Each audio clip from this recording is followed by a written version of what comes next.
আমরা সবাই ছোটবেলায় একটি ভাল্লুক ও দুই বন্ধু নামক নীতি কথাটি নিশ্চয়ই পড়েছি।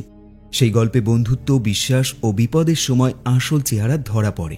কাকে বন্ধু বলা যায় এবং কাকে নয় সেটাই বোঝানো হয়। আজকের মুভি দ্য এজও ঠিক সেরকম একটি কাহিনী। দুই বন্ধুর সম্পর্ক, বিশ্বাসের পরীক্ষা এবং এক ভাল্লুকের আক্রমণ থেকে বেঁচে ফেরার এক রোমাঞ্চকর গল্প।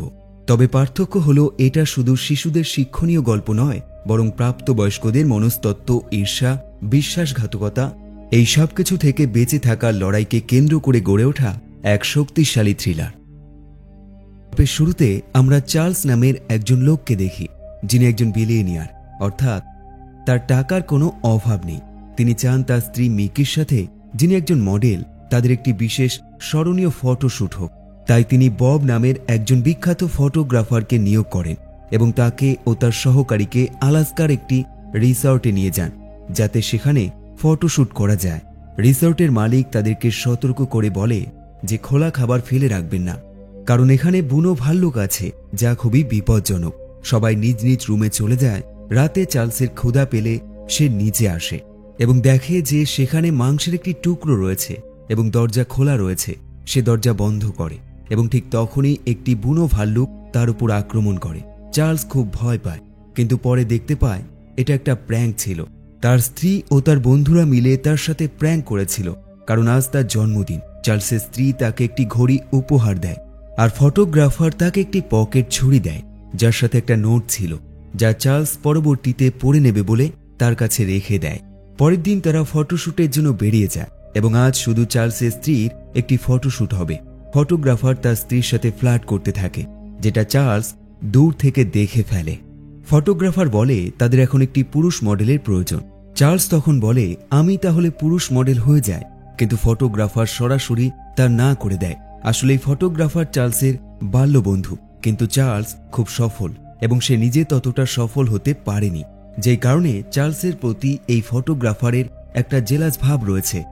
ফটোগ্রাফারের নজর পড়ে একটি স্থানীয় শিকারীর ছবির ওপর। রিসর্টের মালিককে সে বলে সে এই শিকারীর ছবি তুলতে চায়। রিসর্টের মালিক তাকে লোকেশন বলে দেয়, কিন্তু একইভাবে সে জানায় এই মানুষটিকে খুঁজে পাওয়া খুবই কঠিন। তবুও সে তার লোকেশন বলে দেয়। এই লোকেশন আলাস্কার গভীরে, যেখানে প্রচণ্ড ঠান্ডা। চার্লস বলে সে তাদের সাথে যাবে।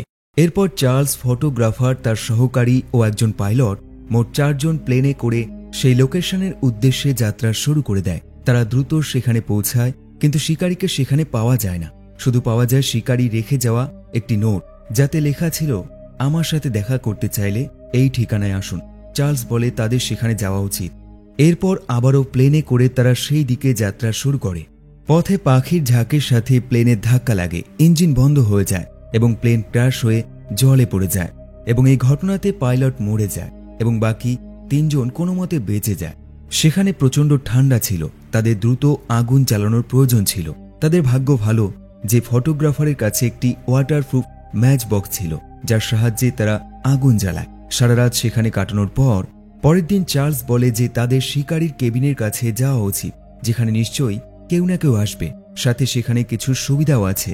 তারা 3 জন কেবিনের দিকে হাঁটা শুরু করে। পথে তারা দেখে যে একটি ভাল্লুক তাদের দিকে আসছে, যা খুবই বিপজ্জনক। ভাল্লুক তাদেরকে তাড়া করে।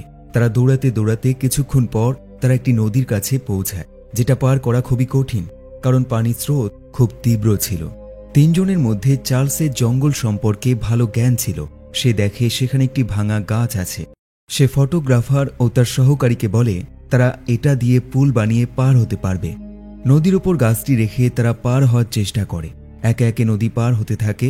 এভাবে ফটোগ্রাফার ও তার সহকারী অপর পারে চলে যায়, কিন্তু চার্লস মাঝখানে থাকা অবস্থায় ভাল্লুক এসে গাছটি নাড়া দিতে শুরু করে। চার্লসের পা পিছলে যায় এবং সে গাছের সাথে ঝুলে পড়ে। তার ব্যাগে থাকা ফ্লেয়ার গান, যা সিগন্যাল দেওয়ার জন্য কাজে লাগে, সেটাও নদীতে পড়ে যায়। চার্লস কোনো মতে নদী পার হয়ে ওপরে ওঠে, আর ভাল্লুকটা তখন এখান থেকে চলে যায়। কয়েক ঘন্টা হাঁটার পর তারা দেখে যে তারা ঘুরে ফিরে আবার একই জায়গায় ফিরে এসেছে। তারা বুঝে উঠতে পারে না কি করা উচিত। ধীরে ধীরে রাত হয়ে যায়। তারা খুব ক্ষুধার্ত ছিল। তখন চার্লসের কাছে যে ছুরি ছিল, যা ফটোগ্রাফার তাকে দিয়েছিল, আর সেটা সে তার সহযোগীকে দেয় এবং বলে সে যেন একটি কাঠের সাথে বেঁধে একটি বর্ষা বানায়, যাতে মাছ ধরা যায়। সে বর্ষা বানাতে যায়, কিন্তু হঠাৎই তার চিৎকার শোনা যায় চার্লস ও ফটোগ্রাফার সেখানে গিয়ে দেখে যে সে ভুলবশত তার নিজের পায়ে ছুরি মেরে ফেলেছে, তার পা থেকে রক্ত পড়ছে। তাই তারা কাপড় দিয়ে ব্যান্ডেজ করে। এরপর চার্লস ফটোগ্রাফারকে রক্তমাখা কাপড়টা পুড়িয়ে ফেলতে বলে, কারণ এর গন্ধে ভাল্লুক এখানে চলে আসতে পারে। তারা সেখানেই রাত কাটানোর সিদ্ধান্ত নেয়, কারণ তার সহকারী হাঁটতে পারে না এবং তার ওপর বৃষ্টি শুরু হয়ে যায়। চার্লস পরিস্থিতি বোঝার জন্য কিছুটা এগিয়ে দেখতে গেলে সে দেখে যে কাপড়টা ফটোগ্রাফার তাকে দিয়েছিল পোড়ানোর জন্য, সেটা এখনও সেখানেই পড়ে রয়েছে, পোড়ানো হয়নি। চার্লস সেই কাপড় পোড়াবে তার আগেই ভাল্লুক তাদের উপর আক্রমণ করে। চার্লস জ্বলন্ত কাঠ দিয়ে ভাল্লুককে তাড়ানোর চেষ্টা করে, কিন্তু সফল হয় না।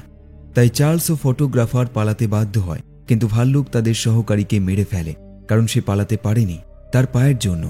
পরের দিনও সেখানে বৃষ্টি হয়, যার ফলে ঠান্ডা আরও বেড়ে যায়। তারা ক্ষুধার্ত, তাই তারা একটি ফাঁদ পাতে এবং একটি কাঠবিড়ালি ধরে।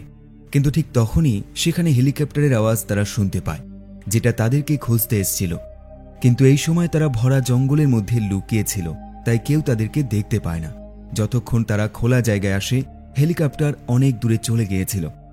এরপর ফটোগ্রাফার বব চার্লসের উপর চিৎকার করে এবং রাগে বলে, তোমার টাকা আর সাফল্য নিয়ে আমার সমস্যা আছে। কারণ তারা দুজন একসাথে জীবন শুরু করেছিল, কিন্তু চার্লস এখন অনেক এগিয়ে গেছে। চার্লস তার কথায় কোনো রকম উত্তর দেয় না। এরপর তারা আবারও যাত্রা শুরু করে। এখানে প্রচণ্ড ঠান্ডা, তাদের খাবারের কিছু নেই, আর সবচেয়ে বড় সমস্যা হলো ভাল্লুক, যা এখনও তাদেরকে খুঁজছে। তারা খাবারের ব্যবস্থা করতে মাছ ধরার চেষ্টা করে, কিন্তু তখনই ভাল্লুক সেখানে চলে আসে। তারা দুজন পালিয়ে যায়। এরপর রাত হলে তাদের চারপাশে আগুনের বৃত্ত বানিয়ে তারা মাঝখানে ঘুমিয়ে পড়ে, যাতে ভাল্লুক রাতে আক্রমণ না করে। পরের দিন চার্লস বলে যে তাদের ভাল্লুকটাকে মারতে হবে, এভাবে পালিয়ে বাঁচা যাবে না। ফটোগ্রাফার প্রথমে রাজি হয় না। সে বলে যে তারা তার সামনাসামনি হতে পারবে না, ভাল্লুকটা অনেক শক্তিশালী এবং বড়। কিন্তু ববের কথা না শুনেই চার্লস তার ছুরি দিয়ে একটি বর্শা বানায়, যার আগায় একটি রক্তমাখা কাপড় বাঁধে, যাতে ভাল্লুক তার রক্তের গন্ধে আকৃষ্ট হয় এবং ফটোগ্রাফার শেষে রাজি হয়ে যায়। তারা ধীরে ধীরে এগোয় এবং তখনই তাদের ভাল্লুকের সাথে সাক্ষাৎ হয়। ভাল্লুক তাদের উপর আক্রমণ করে, আর এই আক্রমণে চার্লস একটি খাদে পড়ে যায়। কিন্তু ভাল্লুক তাদের তাড়া করা ছাড়ে না, সে খাদের নিচে নামতে শুরু করে। ফটোগ্রাফার প্রাণ বাঁচাতে পালাতে যায়, কিন্তু ভাল্লুক দ্রুত তার সাথে ধরে ফেলে। তারা সাহস করে দুজন মিলে ভাল্লুকের ওপর আক্রমণ করে, কিন্তু ভাল্লুক ফটোগ্রাফারকে আক্রমণ করে, তাকে গুরুতরভাবে জখম করে। তখন চার্লস তাকে নিজের দিকে আকর্ষণ করে, আর যখন ভাল্লুক চার্লসের উপর ঝাঁপিয়ে পড়ে, তখন চার্লস তার বর্শা দিয়ে তাকে মেরে ফেলে। তারা ভাল্লুকটাকে মেরে ফেলতে সফল হয়েছে। তারা ভাল্লুকের চামড়া ছাড়িয়ে এই ঠান্ডা থেকে বাঁচার জন্য একটি কম্বল বানায়। তাদের এখন পর্যাপ্ত মাংস আছে খাওয়ার জন্য, কিন্তু তারা বুঝে উঠতে পারে না কোন দিকে যেতে হবে। তাই চার্লস তার স্ত্রীর দেওয়া ঘড়ির একটি কাঁটা খুলে কম্পাস বানায়, যাতে তারা সঠিক দিকে যেতে পারে। 1 ঘন্টা হাঁটার পর তারা সেই কেবিনে পৌঁছে যায় এবং তারা খুব খুশি হয়ে যায়। ভিতরে গিয়ে তখনও তারা কোনো শিকারীকে দেখতে পায় না। সেখানে তারা পান করার জন্য মদ ও একটি মানচিত্র পায়। মানচিত্র দেখে তারা বুঝতে পারে যে তারা এখন কোথায় রয়েছে এবং রিসর্ট কত দূরে। সাথে বাইরে নদীতে একটি নৌকা থাকে, যাতে করে তারা এখান থেকে বের হতে পারবে। নৌকাটা ঠিকঠাক আছে কিনা পরীক্ষা করতে ফটোগ্রাফার যখন যায়, তখন চার্লস ভিতরে সেই বাক্সটা দেখে, যার মধ্যে ছুরি ছিল, যা ফটোগ্রাফার তাকে দিয়েছিল। বাক্সের ভিতরে সে একটি বিল পায়। মিকি চার্লসের স্ত্রীর নাম, তাই সে বুঝে যায় যে এই ঘড়িটি তার স্ত্রী তাকে জন্মদিনে দিয়েছিল তা আসলে বব অর্থাৎ ফটোগ্রাফারের জন্য কেনা হয়েছিল। সে বুঝতে পারে যে তার সন্দেহ সম্পূর্ণ সঠিক ছিল। তার বাল্যবন্ধু ফটোগ্রাফার তার স্ত্রীর সাথে সম্পর্ক চালাচ্ছিল। এটা জানতে পেরে সে খুব কষ্ট পায়। ঠিক তখনই ফটোগ্রাফার সেখানে আসে। চার্লস বলে, আমি সব জানি, তুমি আমার স্ত্রীর সাথে সম্পর্ক চালাচ্ছিলে। ফটোগ্রাফার তার স্বীকার করে বলে, তুমি কি ভেবেছিলে তোমার স্ত্রী তোমাকেই ভালোবাসে? সে তোমার টাকার জন্য তোমাকে বিয়ে করেছে। সে চার্লসের দিকে বন্দুক তাক করে বলে, আমরা দুজনই জীবনে পরিশ্রম করেছি, কিন্তু ভাগ্য তোমার পক্ষে ছিল, তাই তুমি ধনী হয়েছ, কিন্তু এখন তা হবে না। আমি তোমাকে মেরে তোমার স্ত্রীকে বিয়ে করব, তারপর সবকিছু আমার হবে। সে চার্লসকে বাইরে যেতে বলে যেন তাকে মেরে ফেলতে পারে। চার্লস তাকে তার কথায় ফাঁসিয়ে একটি জায়গায় নিয়ে যায়, যেখানে একটি ফাঁদ ছিল যা চার্লস আগেই দেখেছিল। ফটোগ্রাফার সেই ফাঁদের গর্তে পড়ে যায় আর তার পা জখম হয়ে যায়। এখন পরিস্থিতি এমন হয়ে যায়, যদি চার্লস চলে যায় তাহলে বব এই গর্তেই মরে যাবে, কিন্তু চার্লস তা করে না। সে গর্তে নেমে তাকে বাঁচিয়ে বাইরে আনে। আসলে সে তার বাল্য বন্ধু, তাই চার্লস তাকে মরতে দিতে চায় না, বরং সে তাকে শিক্ষা দিতে চায়। সে ফটোগ্রাফারকে কেবিনে নিয়ে যায়, যেখানে চার্লস তার ক্ষত পরিষ্কার করে। এরপর নৌকায় তুলে সে তার যাত্রা শুরু করে। যাত্রাপথে ফটোগ্রাফার আবার ক্ষমা চায় এবং বলে, আমি ভালো বন্ধু হতে পারিনি। চার্লস বলে, আমরা এখন আর এই বিষয় নিয়ে ভাবব না। দীর্ঘ পথ চলার পর তারা তীরে থামে, যেখানে ফটোগ্রাফার চার্লসকে বলে, তোমার স্ত্রীর কোনো ভুল ছিল না, আমি তাকে আমার ভালোবাসার জালে ফাঁসিয়েছিলাম। চার্লস বলে, আমি তোমাদের দুজনকেই ক্ষমা করছি, তুমি এখন বিশ্রাম করো। ফটোগ্রাফার বলে, চিরতরে বিশ্রামের সময় এসে গেছে। এতে চার্লস রেগে যায়। সে বলে, আবার এমন কথা বললে আমি নিজের হাতে তোমাকে মেরে ফেলব। আসলে চার্লস তাকে বাঁচাতে চায়, সে চায় না যে তার মৃত্যু হোক। ঠিক তখন চার্লস হেলিকপ্টারের শব্দ শুনতে পায়। সে তার শার্ট খুলে তাদের দিকে ইশারা করে, কিন্তু হেলিকপ্টার তার দেখতে পায় না। তখন চার্লস জ্বলন্ত আগুনের ওপর ভেজা পাতা ছড়িয়ে দেয়, যাতে প্রচণ্ড ধোঁয়া ওঠে, আর রেস্কিউ টিমের হেলিকপ্টার তা দেখে ফেলে। চার্লস ফটোগ্রাফারকে এই সুখবর জানাতে যায়, কিন্তু গিয়ে দেখে যে তার মৃত্যু হয়ে গেছে। এতে সে খুব কষ্ট পায়। সে তার মৃতদেহ হেলিকপ্টারে তুলে আনে, যেখানে তার স্ত্রী ও মিডিয়া তাদের জন্য অপেক্ষা করছিল। চার্লস এখন তার স্ত্রীর কাছে যায় এবং তার হাতের সেই ঘড়িটা ফেরত দেয়, যেটা সে তাকে জন্মদিনে দিয়েছিল। কারণ ঘড়িটা তার জন্য নয়, বরং বব অর্থাৎ ফটোগ্রাফারের জন্য কেনা হয়েছিল। যখন সে তার স্ত্রীকে ঘড়িটা ফেরত দেয়, তখন তার স্ত্রী বুঝে যায় যে চার্লস সব জেনে গেছে। চার্লস তাকে কিছু বলে না। মিডিয়া চার্লসকে জিজ্ঞাসা করে অন্যরা কিভাবে মারা গেল। তখন চার্লস আবেগপ্রবণ হয়ে বলে, আমাকে বাঁচাতে গিয়ে তারা সবাই নিজের জীবন দিয়ে দিয়েছে। আর এভাবেই এই মুভিটা এখানেই শেষ হয়ে যায়। বন্ধুরা, কমেন্ট করে অবশ্যই জানাতে পারেন আপনার মতামত, এবং চ্যানেলে নতুন হলে অবশ্যই সাবস্ক্রাইব করবেন। এবং আবার দেখা হবে নতুন একটি ভিডিওর সাথে।